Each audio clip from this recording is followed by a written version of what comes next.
আজ শুরুতেই গরম জল বসিয়ে দিলাম। হ্যালো ফ্রেন্ডস, প্লেট ভরে লোটে মাছ নিয়ে হাজির হয়েছি আবার। না, আজকে আর লোটে মাছের কবিরাজি বানাবো না, বানাবো লোটে মাছেরই রেসিপি, লোটে সোনাঝুরি। তার আগে জল ফুটে উঠলে লোটে মাছ গরম জলে ডুবিয়ে দেব। গ্যাস দেব অফ করে সঙ্গে সঙ্গে। নরম হয়ে যাবে, পরে কাটা যাবে খুলে সহজেই, লাগবে না মুখে বা গলায়। একটু অন্যরকম মজা পাবে এতে। বেশিক্ষণ গরম জলে রাখবো না, আস্তে আস্তে খুলে যাবে মাছ, তুলে রাখবো তাড়াতাড়ি জল থেকে ঝরিয়ে। ঠান্ডা হলে পরে কাঁটা নেব খুলে। মুখে লাগবে না আর। আলু নেব গ্রেট করে, ঝিরি করে। একটা বড় সাইজের আলু নেব খোসা ছাড়িয়ে, গ্রেট করে নেব ভালো করে। তার আগে জল ভরা বাটি নেব, গ্রেট করে রাখবো এতেই, ধুয়ে যাবে কষ। গ্রেট করা আলু কালো হবে না পরে। আলু গ্রেট করা হয়ে গেলে দুবার ওয়াশ করে নেব ভালো করে। প্রথমবার ওয়াশ করে নেওয়ার পর আরও একবার ওয়াশ করে নেব ভালো করে। ধুয়ে নেওয়ার পর জল দেব বের করে, একদম শুকনো শুকনো করে, যতটা পারা যায় জল আলু থেকে বের করে নেব। একটা ভালো সুতির কাপড়ে জল ঝরিয়ে রাখা আলু ভালো করে মুছে নেব, জল একদম শুকনো হয়ে যাবে। এরপর 5 থেকে 10 মিনিট বাইরের রোদ্রে বা পাখার হাওয়াতে ছড়িয়ে রাখলে গ্রেটেড করা আলু শুকনো হয়ে যাবে ভালো করে। মাছ ঠান্ডা হয়ে গেলে কাঁটা ছাড়িয়ে নেব আগে। আর আলু শুকনো হয়ে গেছে ভালো করে, গরম তেলে ডিপ ফ্রাই করে নেব, একদম মুচমুচে হয়ে যাবে, নরম হয়ে যাবে না পরে।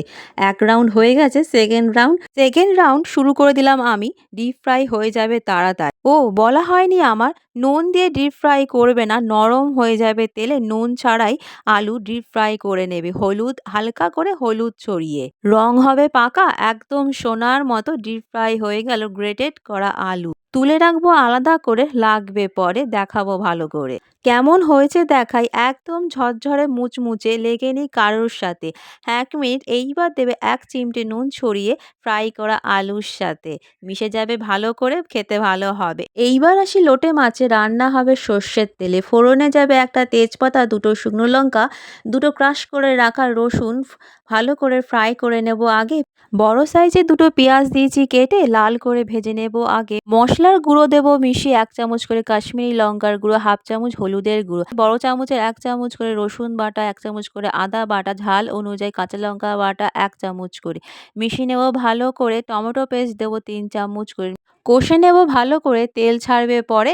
স্বাদ মতো ব্যালেন্স করে নুন মিষ্টি দেব ঢেলে, মিশে যাবে একসাথে। সেদ্ধ করে রাখা আর কাঁটা ছাড়ানো লোটে মাছ দেব ঢেলে।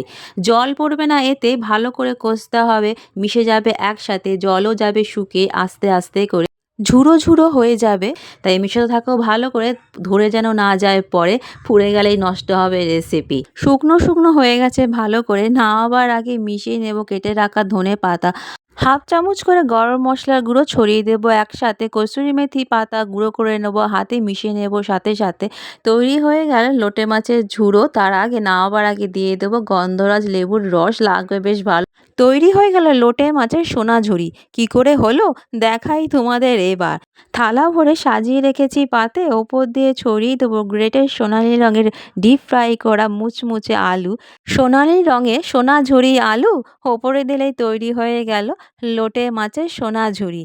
হয়েছে কিনা খাসা, আগে দিইনি আলু, দিয়ে দিয়েছি এখন, ভালো লাগবে খেতে। সাজানোটা কেমন হয়েছে, দেখতে ভালো হয়েছে আমার। তোমাদের কেমন লাগলো লাইক করে জানিও, কমেন্ট করে অবশ্যই জানিও কেমন হলো আজকের লোটে মাছের সোনাঝুরি। স্মেল বেরিয়েছে দারুণ, দেখতে হয়েছে অসাধারণ। ভেবেছো কি আগে? মুচমুচে আলুর সাথে লোটে মাছের ঝুড়ো খেতে ভালো হবে, একবার টেস্ট করে দেখবো নাকি আগে?